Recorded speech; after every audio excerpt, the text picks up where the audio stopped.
Boa noite a todos, graça e paz. Que o Senhor Jesus esteja no meio de nós, falando o seu coração e fazendo a diferença na sua vida, que depois se espalhe para outras vidas. Muito obrigado, pastor Carlito. Eu passo para você, onde quiser que está, com muito amor, muito privilégio de estar aqui esta noite. Eu quero que abram suas Bíblias em 2 Timóteo, capítulo 3. Eu sei que a maioria dos irmãos vão estranhar esse texto. Esse texto é forte, mas a razão que o tema que me foi passado para falar para vocês foi o que eu falaria se fosse a minha última palavra, antes de eu cair naquele buraco onde vou ficar até a volta de Cristo. E essas palavras que vieram para mim foi que Jesus disse também, antes de ele ser crucificado, ele deu aquele pedaço escatológico da palavra. E no meio dessa palavra, Mateus 24, e versículo 13, que aumentará a maldade, o pecado, até o fim. Eu achei muito estranho, porque logo em seguida, versículo 14, que este evangelho será pregado em todo o mundo, para testemunho, e assim todas as nações terão que apresentar alguns lá para a igreja universal que vai ser arrebatado quando Jesus voltar. Portanto, esse texto que trata justamente dos últimos dias, não da minha vida, nem da vida de Paulo, que escreveu isso da prisão antes de ele ser decapitado em Roma, lá cerca do ano 67 depois de Cristo, uns 37 anos depois da sua conversão.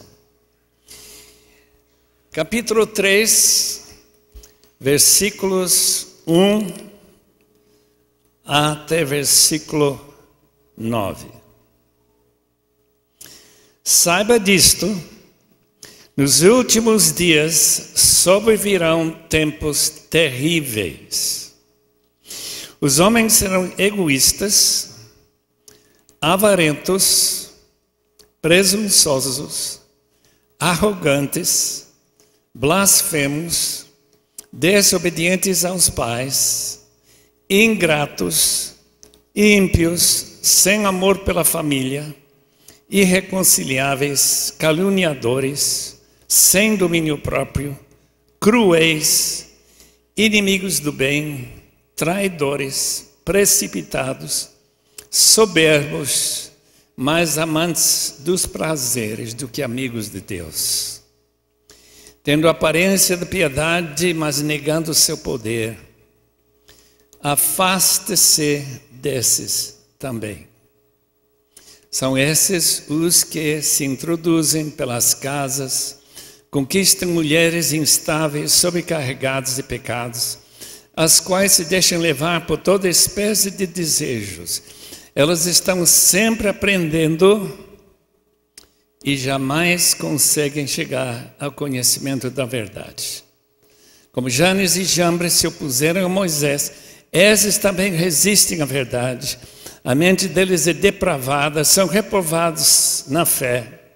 Não irão longe, porém, como no caso daqueles, a sua insensatez se tornará evidente a todos. Uma descrição do mundo pós-moderno, já previsto por Jesus e por Paulo há quase 2000 anos atrás. Vamos orar, pedir que Deus esteja aqui no nosso meio e que a voz dele seja a voz que você escute e não a minha voz. Senhor amado, diante dessa multidão de jovens com tanta potencialidade. Rogamos que tua misericórdia se manifeste no nosso meio nesta noite, de tal modo que esses teus filhos possam receber essa incumbência sagrada de serem carregadores de santidade no meio de um mundo depravado, perdido, sem destino ao não ser o inferno. Para que eles sejam convertidos e trazidos de volta ao seu Criador. Te rogamos isso nesse bendito nome, acima de todo nome, o nome de Jesus. O irmão Darren Patrick é fundador de igrejas. Ele fundou a igreja The Journey em St. Louis, Missouri. E ele escreveu um livro que acaba de sair em português, em que ele disse que a geração passada queria ser boa. O homem, e particularmente os homens, queriam ser bons. A nova geração que existe agora, da qual vocês fazem parte, os homens querem ser livres. E se há alguma modificação da época em que eu nasci e foi criado, nos anos 30, 40, 50, essa é a diferença que eu notei também. Antigamente, o homem, e aqui estamos falando daqueles que realmente lideram, queriam ser pessoas boas, pessoas íntegras, honestas. Hoje, nós queremos ficar livres. Qual é a diferença? Ambos as ideias vêm de Deus. Deus é bom. E Deus é que disse em Gálatas capítulo 5, versículo 1, para a liberdade foi que vocês foram libertados, para viverem livres. Mas veja a liberdade do mundo.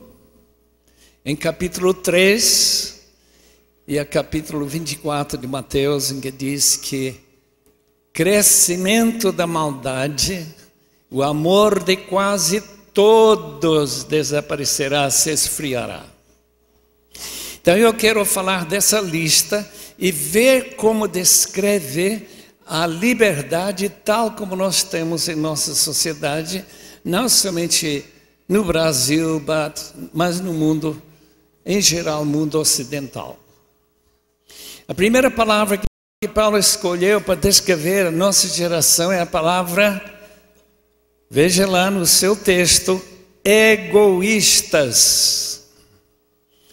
A palavra egoísta significa narcisista.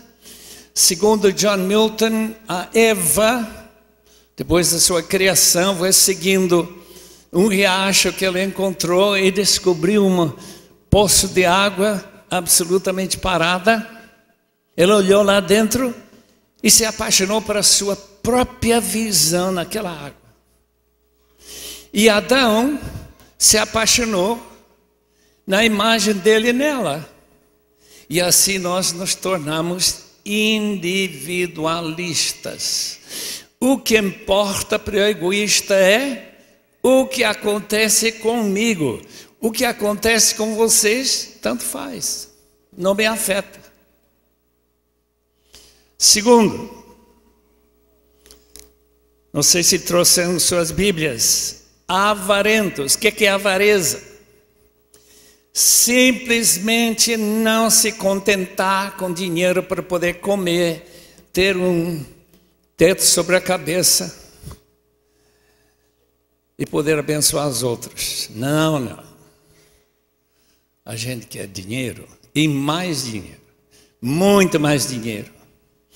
Os irmãos sabem que no Brasil, 10% da nossa população aqui tem mesma quantia de dinheiro que tem 50% da população. Mas ninguém se preocupa muito com isso, porque todo mundo tem possibilidades nessa sociedade livre de também ser tão rico assim. E onde está aquela generosidade que seria natural no coração humano? A maldade crescente na liberdade. Terceira palavra, presunçosos. Essa palavra é interessante no original. Presunçosos são pessoas que acham que são pessoas boas. Eles não estão prontos para escutar o Evangelho. Eles não estão escutando saber que eles têm que se arrepender, e se humilhar, e se jogar aos pés de Deus, pedir perdão. Como Davi, Salmo 51. Não, Senhor. A gente está livre para fazer o que se quer. E essa presunção, essa palavra também traduzida em outra versão, talvez na sua versão, jactanciosos. Interessante, jactanciosos. É uma palavra que não se usa muito, mas a gente entende. Presunçosos. É uma palavra que descreve essa liberdade de que eu sou alguém importante. Vamos lá para a quarta palavra, blasfemadores. Aquela palavra blasfemar não somente significa aqueles que denunciam os outros, mas como Einstein falava, impressionante, Einstein não gostava de ir para a igreja evangélica, porque para ele, os pastores que ele tinha ouvido, falavam de Deus como se não tivessem respeito pelo Criador do universo. Einstein tinha uma ideia muito melhor do que a maioria de nós do tamanho desse universo. E do jeito que os pastores falam, claro, nem todos, não mostram esse respeito. E ele chamava isso de blasfêmia. Não é que ele cria em Deus, eu acho que ele não cria. Mas ele sabia que teria que haver algo por trás do tamanho desse universo. Os irmãos têm uma ideia só. Quando eu era jovem, meu pai apontava para aquela galáxia em Andrômeda. A Via Láctea por cima de nossas cabeças, se sair onde não tem interferência de luz, dá para ver essa estrada de luz por cima de nossas cabeças. É formada por estrelas. Mais de 100 bilhões de estrelas em nossa galáxia. E quando eu era mais jovem, meu pai apontava para aquela galáxia em Andrômeda, a 2 milhões de anos-luz distante, com mais seus 200 bilhões de estrelas. Agora essa estrela que nos esquenta aqui e que mantém vida aqui na Terra, chamado Sol, é apenas uma estrela. 100 bilhões de estrelas em nossa galáxia, mais 200 bilhões de estrelas na galáxia de Andrômeda, e agora com esse telescópio do Hubble, sabemos que o universo tem mais de 100 bilhões de galáxias. Tanto que um astrônomo fez o cálculo que eu acho impossível de acreditar que tem tantas estrelas no universo como tem grãos de areia em todas as praias do mundo inteiro. Vai para a praia, Caraguatatuba, pega uma mão cheia de areia, conta quantos grãos tem, depois multiplica por todas as praias, Tem um país que tem 13 mil ilhas. Imagina quantas praias tem. E conta todos aqueles grãos. Irmãos, eu não sou importante, não sou absolutamente nada, ao não ser o valor que Deus nos dá, quando Ele mandou seu Filho a morrer na cruz por nós. Mais um pontinho. Tem um professor em Oxford chamado Richard Dawkins. Ele diz: devemos colocar nos ônibus de Londres, Deus não existe, pelo menos não há evidência. Então, por favor, Dr. Dawkins, explica para mim de onde veio a energia de nosso Sol. Os irmãos sabem que energia sempre ocorre através de fusão. E o que está acontecendo no nosso Sol, que produz energia de mais ou menos 200 mil bombas atômicas a cada segundo, a cada minuto 12 milhões de bombas atômicas, e a cada hora, os irmãos já podem calcular que tem boas cabeças, 720 milhões de bombas atômicas. E agora calcula quanto tempo o Sol existe. Quem pôs todo esse combustível dentro do Sol? Quem que deu o início dessa explosão controlada do Sol, de maneira que nós não somos destruídos e ao mesmo tempo não morremos do frio? E nem plantas, nem chuva, nem nada que existiria sem o Sol. Queridos irmãos, blasfemadores são aqueles que não admitem que Deus fez tudo isso. Não admitem. Não tem nenhuma explicação de onde veio essa energia, mas não explicam. Queridos jovens, nas suas escolas, universidades, e nós não temos muitas universidades evangélicas, você vai ser convidado a descrer na sua fé cristã. Um professor de filosofia começava suas aulas da seguinte maneira: quem aqui crê em Deus? Maia levantava a mão. Quantos de vocês creem que Deus é pessoal? Boa parte também. Quantos acham que Deus escuta oração? Bem, agora caem bastante as mãos. Daí ele tira o ovo do bolso. Tem um chão de cerâmica.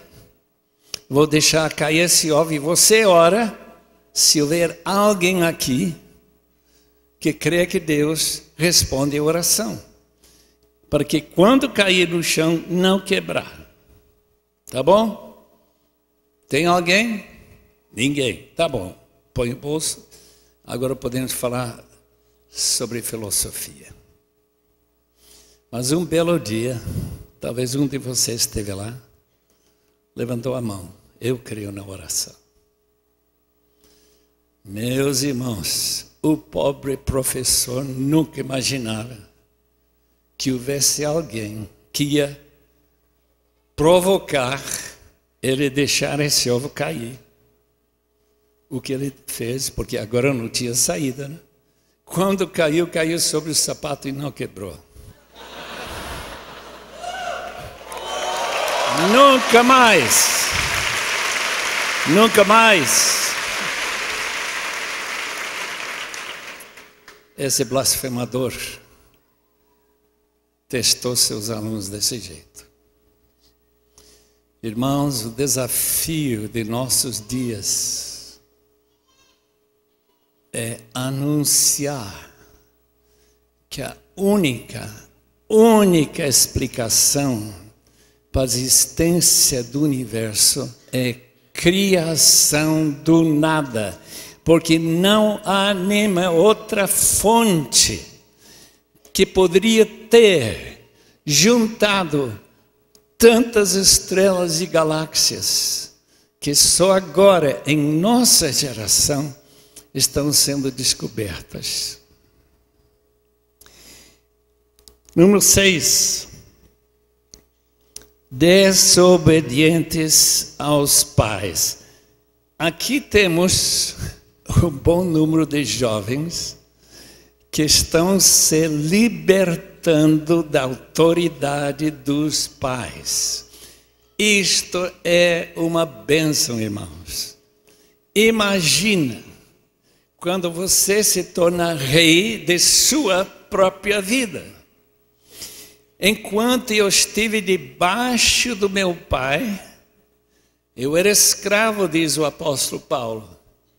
Mas quando Cristo veio, eu fiquei livre. Mas ele não disse que você é livre para fazer o que você quer quando teu pai, tua mãe mandam em você. Eu acredito que Paulo não está falando de pessoas casadas já fora de casa, mas se você ainda vive em casa, você está debaixo do jugo dos seus pais. E uma das características do mal que cresce em nosso tempo é que jovens acham que eles vão viver mais felizes na liberdade do filho pródigo, que pega o dinheiro do pai, gasta esse dinheiro e logo vem pedir auxílio. Desobedientes dos pais. A Bíblia ensina que obedecer aos pais é uma ordem divina e que precisa, para aprender isso, retirar essa lei da palmada. Já ouviram falar dessa lei? Funciona, irmãos. Eu tenho 5 filhos, 14 netos. Funciona. A criança aprende com dor. Dor. Se você não cria nenhuma dor para seu filho, ao não ser que seja um filho absolutamente apático, que não importa em fazer nada, que dormia o dia todo. Muitas crianças querem ser livres, e quando são livres, eles desobedecem. Mas é absolutamente importante que eles aprendam a fazer a vontade do pai ou da mãe, para que não tenham que fazer a vontade de um policial e ficar lançado na prisão por 20, 30, 40 anos. Outro dia eu recebi uma carta de um preso aqui no Brasil, preso para a vida toda. Ele já está uns, acho que 18 anos. Mas graças a Deus está livre em Cristo. Diz, agora eu sou pastor aqui na prisão. Está pastoreando a gente para conhecer a verdade em Cristo. E ele está quase dando graças a Deus pela prisão. Quase. No 7, ingratos, acaristoi. Caris, graça. Acaristoi é privativa, isto é o contrário da graça. Em vez de ter a graça de dizer obrigado, Senhor, a gente diz, me dá mais. Não estou feliz, não. Me dá mais. A Bíblia repetidas vezes diz, dar graças, isto é a vontade de Deus para a sua vida. 1 Tessalonicenses 5:18. Pessoas ingratas são pessoas que um dia, se não mudarem, vão se encontrar um lugar onde você vai ficar sozinho nas trevas eternas, num buraco no chão com uma placa que diz assim: eu fiz o que eu queria, sempre que eu queria e como eu queria. Ninguém interferiu com a minha vida. Agora está lá no inferno para sempre, onde você nunca mais dirá: obrigado, Senhor, obrigado de coração. Tantas maravilhas são as bênçãos de conhecer o Evangelho. Tem muita gente nesse mundo que não sabe nada de Deus, não sabe nada de sua palavra. Vocês sabem, fiquem gratos, gratos, eternamente gratos. Número 8. Irreverentes. Irreverentes significa não reverentes. Isto é, sem temor de Deus. Tal como os blasfemadores, os que não temem a Deus não podem progredir na direção de santificação. Por quê? Raciocínio é simples. Temor cria caução, cuidado. Se você vê uma placa que diz uma curva perigosa, às vezes eu não me importo com essas curvas, não, eu não tenho medo de curva. E você vai passando aquela curva a 120 e de repente, onde que você está? Lá embaixo, uns 20 metros abaixo da estrada. Irreverente significa não temer a Deus, não reconhecer a importância dele na sua vida, de não dar importância à sua palavra. Nós ouvimos bastante sobre isso essa noite. A leitura da palavra de Deus é justamente reverência. Por quê? Porque eu tenho que saber o que Deus quer de mim, como Ele quer que eu viva. E diz 2 Coríntios, capítulo 7, versículo 1, diz que nós avançamos na santificação no temor do Senhor.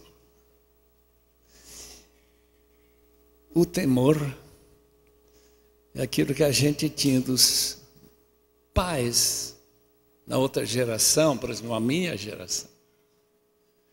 Quando ele colocou aquele chicote de cavalo, não era de criança não, mas servia. Ele disse: nesta casa nunca vai se mentir. Olhava para aquele chicote e nós concordamos com ele. Não vai se mentir. Pelo menos não conscientemente. Nesta casa nunca se vai usar palavrão. Dá uma olhada. E a gente concordou. Nesta casa nunca vai se responder para a mamãe sem respeito.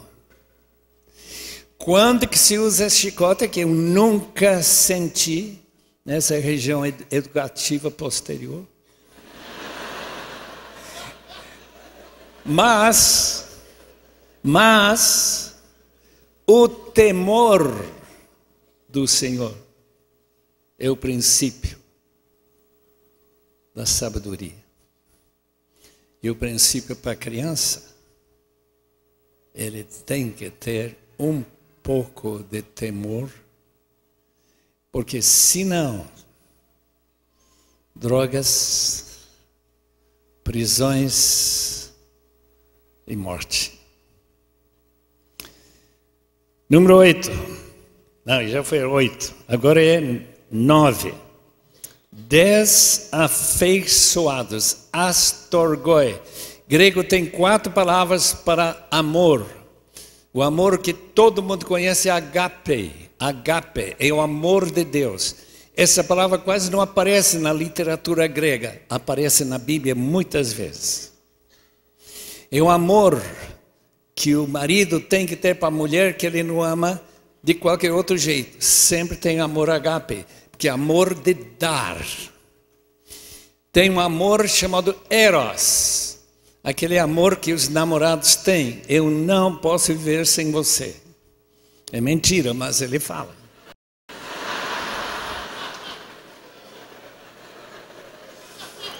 Chamado eros. O mais perigoso de todos os amores. Perigosíssimo. Isso pode causar muitos problemas se você acha que você está livre para usar o prazer do sexo fora o casamento. Número 3, o amor chamado philos. Philos, amor de amizade, onde nós temos muito prazer em caminhar juntos, conversar.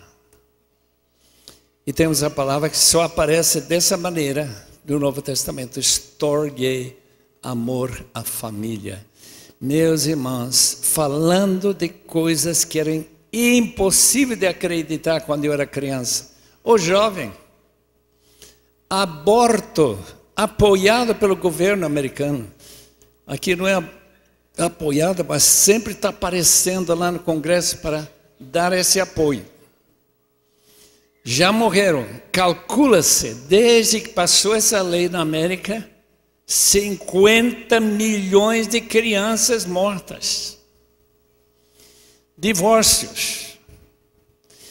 Quando eu era jovem, eu não conhecia ninguém divorciado, ninguém. Uma vez que crentes leem a Bíblia juntos e oram juntos, naquela época, nos anos 50, por exemplo, anos 40, um divórcio em 1.000 casamentos. 1015. Uma pesquisa de Sorokin de Harvard. De pessoas que frequentam a igreja regularmente, um divórcio em 400 casamentos. Infelizmente, hoje em dia, a gente não mais dá muita atenção às palavras de Jesus e o fato que Deus odeia o divórcio. Irmãos, se nós pudermos entender agape, não precisaríamos divórcios. Agape é o amor de Deus que ama gente pecadora. Um dos problemas que eu descobri depois de casado, que eu não era uma pessoa tão boa como eu imaginava. A esposa está lá para ajudar a gente a perceber que você é uma pessoa falha. E se a gente não gosta de ouvir isso, a gente vai começar a pensar, talvez tem uma mulher que vai me respeitar mais. Não procure essa mulher, não. Procure só uma pessoa que tem honestidade de dizer, você errou. Você pecou, precisa se arrepender. Portanto, desafeiçoados são pessoas que não amam a família. Interessante essa palavra usada, relacionada com a família. Vamos lá para o número 11. Essa palavra, ou é 10? 10. Implacáveis. Implacável, interessante a palavra. No original, simplesmente a pessoa que não concorda. Nós tivemos um judeu na nossa igreja, que eu tive o privilégio de batizar, um senhor chamado Gunther Newell. Ele era a pessoa mais engraçada. Ele passou por Belsen, aqueles campos de concentração na Alemanha, e ele não morreu por uma razão. Quando ele jogou fora o seu revólver, porque ele ia sair da fronteira para a liberdade, matando o guarda, quando ele pensou no mandamento, não matarás. Ele simplesmente jogou, caiu num telhado de areia, no alumínio, e foi preso imediatamente e foi para campos de concentração. Mas enquanto estava sendo levado ali, disse: eu não vou morrer. Deus honrou sua decisão. Ele não sabia que por causa dessa experiência ele se converteu, mas ele tinha esta ideia de que ele teria que ser contrário a qualquer decisão que os outros tomassem. Foi impressionante. Ele fez parte, por exemplo, das reuniões da igreja, e quando a gente fez sugestão de alguma mudança, de não, eu sou contra. Bem, eu já sabia que era ser contra, e a gente ficava alegre que ele amava a Cristo. Ele não era contra Cristo, não. Ele já está na glória, está mudando de ideia com a ajuda de um anjo. Já diz: não faça sempre contra. Implacável é a pessoa, então, que se divorcia. Por que a gente se divorcia? Porque a gente tem princípios, e ela está dentro dos princípios meus, então ela pode buscar outra pessoa, mas eu vou buscar uma pessoa que concorda com minhas ideias. Ele é o que a Bíblia chama de implacável. Não concordar, é só isso. Os irmãos sabem que a Igreja de Cristo traz pessoas que têm as mais diversas opiniões sobre tudo.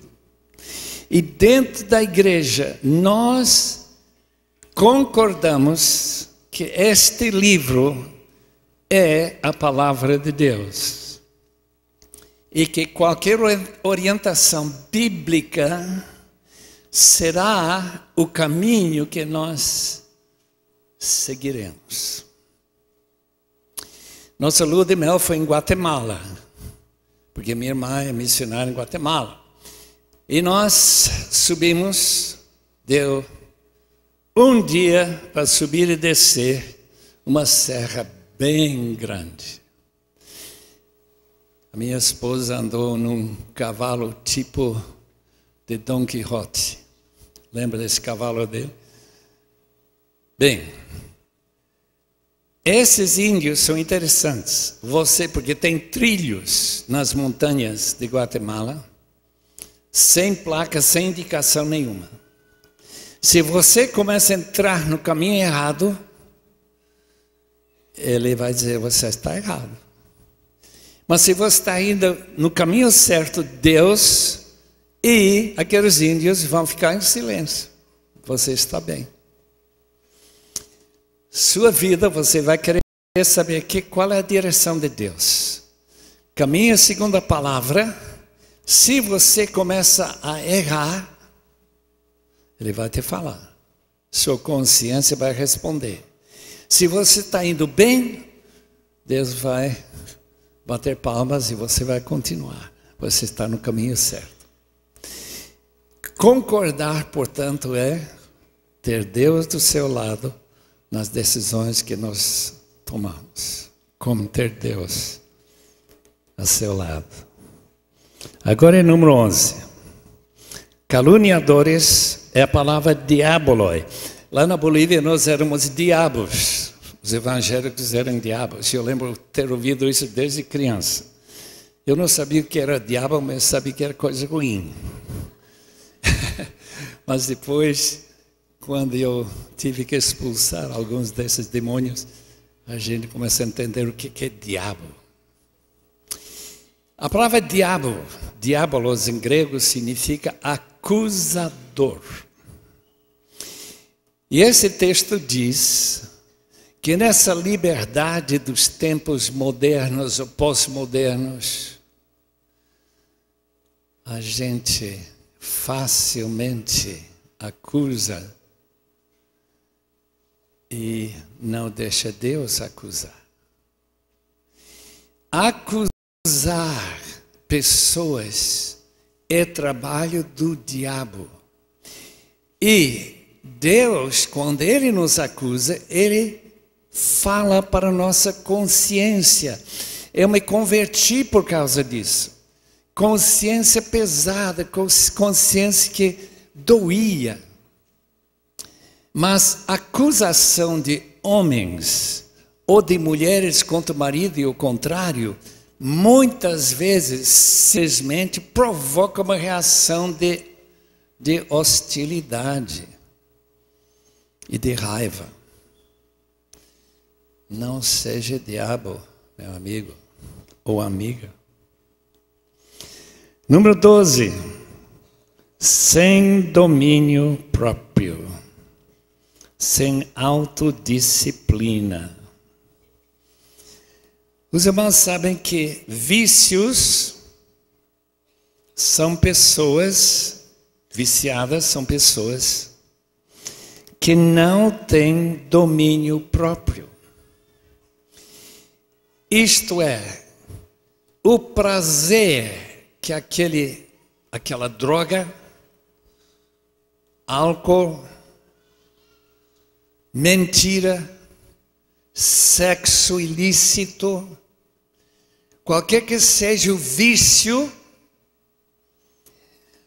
quem não tem domínio próprio é levado na correnteza.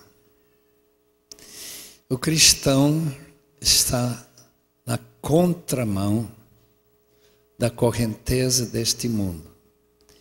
Está na contramão disso que esse texto está falando. Domínio próprio é fruto do Espírito.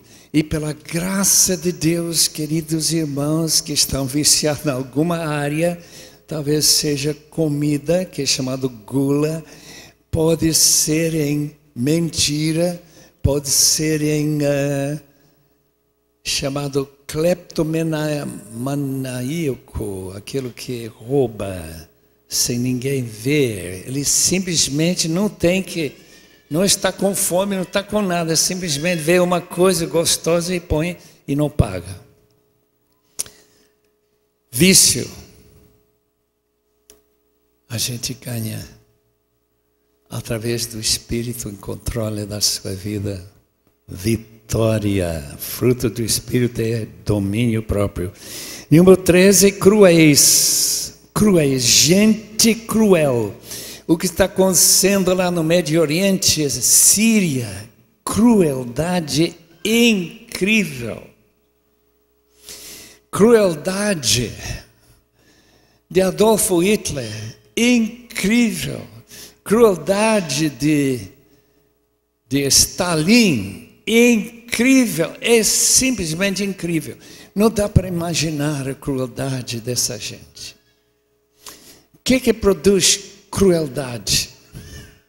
É simplesmente deixar sua cabeça, em vez de ser uma cabeça livre para amar a Deus e seguir os princípios bíblicos, pessoa que gosta de ver sofrer.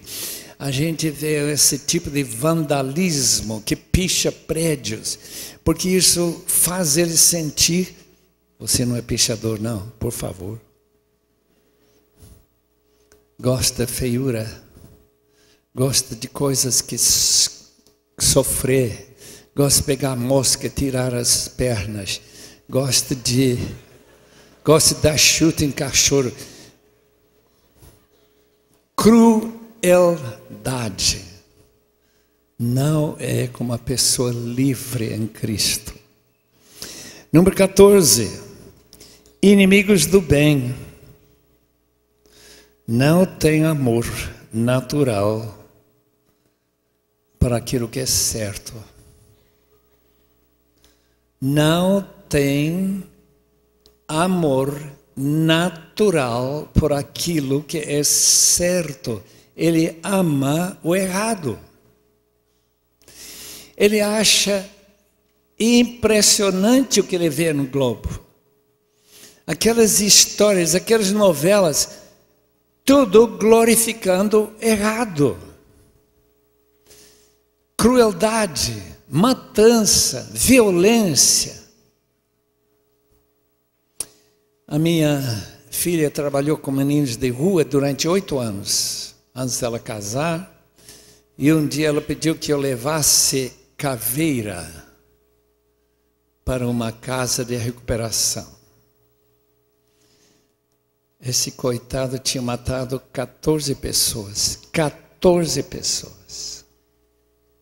Estava andando por aí, solto. Ele ficou na casa de recuperação um dia, fugiu, matou mais uma pessoa, agora está foragido e provavelmente está morto.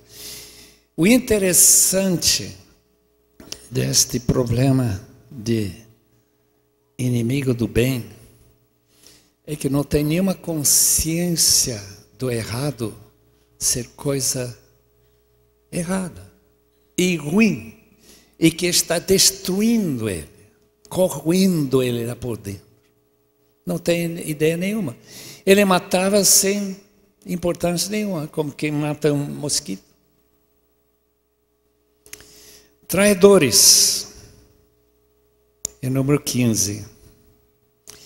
Traidores são pessoas, muitas vezes não cristãs. Na Rússia velha comunista, uma esposa convencida pela KGB que seu marido não ia ser traído, disse: vamos colocar um microfone atrás daquele quadro, de maneira que tudo que ele fala vai ser monitorizado e depois ele vai ser acusado de prisão. E de fato, isso aconteceu. Ele foi preso. Traidores são aqueles que não admitem que outras pessoas tenham a preeminência. Então eles começam a falar como Judas, como se a pessoa que você está traindo precisa morrer por qualquer motivo, talvez por simples decepção. A pessoa me decepcionou. A Bíblia diz, leia capítulo 24 de Mateus, Marcos 13, que no fim dos tempos, pessoas vão trair os próprios familiares.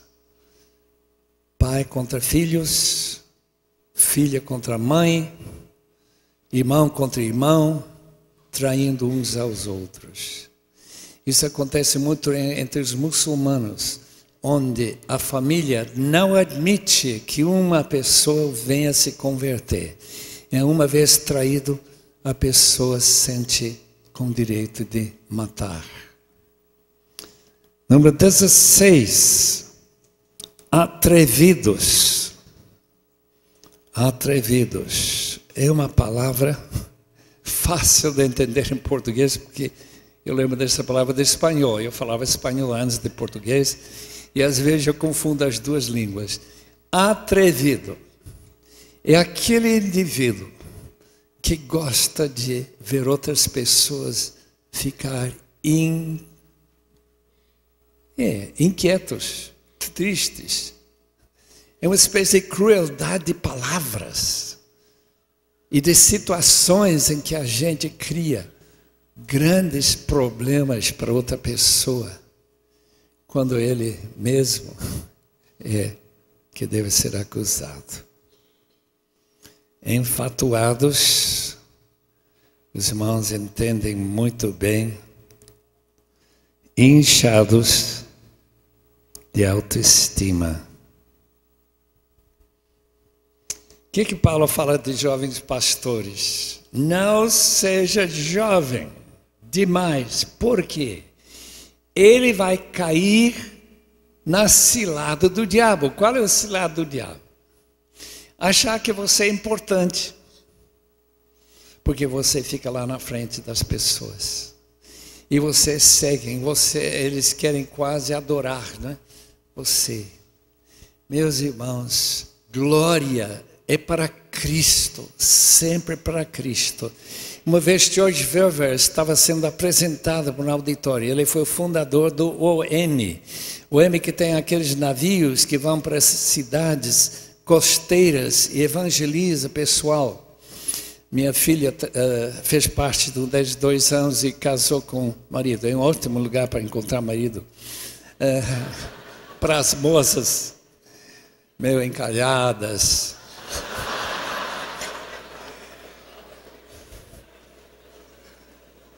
Sabe, queridos irmãos, George Verwer estava sendo apresentado como grande servo de Deus. E começou a servir a Deus com 17 anos e tudo isso. E formou uma organização que tem levado milhares e milhares de pessoas a Cristo. Quando terminou essa apresentação, ele diz: agora eu sei como fica um panqueca americano cheio de xarope, logo sendo comido pelo diabo. Não faça apresentações desse tipo, não. Amigos dos prazeres, mais do que amigos de Deus. Irmãos, isto diz tudo. O que dá prazer à sua vida? Onde que você vai para buscar prazer? Um boate em Santa Maria?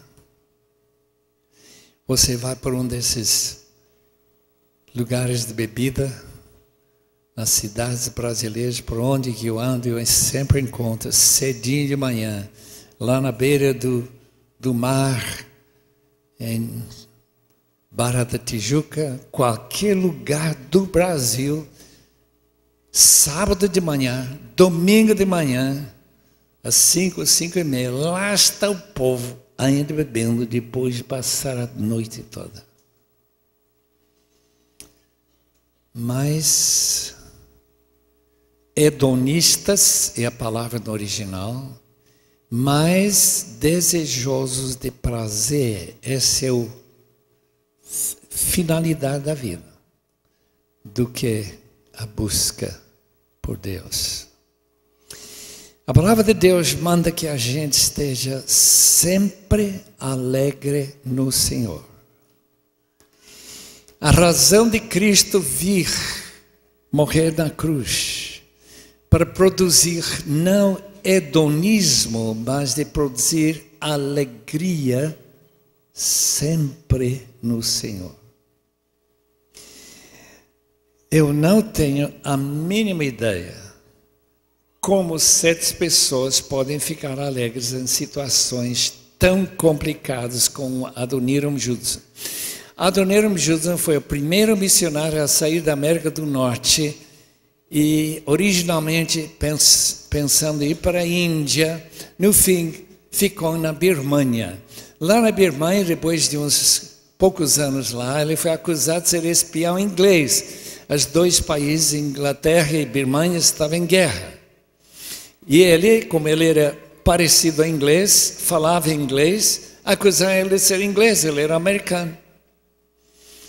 Então ele ficou 18 meses na prisão. E como era essa prisão? É uma dessas bênçãos onde a gente preferiria morrer do que ficar preso. Toda noite amarraram as pernas dele num pau e levantaram as pernas, mais ou menos dessa altura, acima do chão, cabeça no chão com os ratos correndo por todo lado. 18 meses, noite após noite após noite. Como ele sobreviveu? Sua esposa Ana, indo para o governo, tentando argumentar, ele não é inglês, ele é americano. Eles não entenderam, não queriam entender, deixaram ele preso. Imagina o galardão que esse homem vai ter. Amigo de Deus, acima da amizade ao prazer. Todos nós somos jogados frente a frente entre dois prazeres. O prazer do entretenimento, o prazer de sexo, o prazer de bebida ou droga, o que for, o prazer de servir a Deus e ser filho dele. Minha última palavra, lembra que eu comecei dizendo, eu estou aqui para falar minha última palavra. Eu tenho 84 anos e eu vou morrer antes de aparecer aqui de novo. Provavelmente. Provavelmente. Muito bem. Minha última palavra é esta. Vale a pena servir a Deus. Vale a pena ser filho ou filha de Deus. Vale a pena oferecer sua vida para servir a Deus onde Ele quer, como Ele quer, em vez de como você quer. Porque um tem um destino no inferno e outro tem destino na glória eterna. Que Deus abençoe.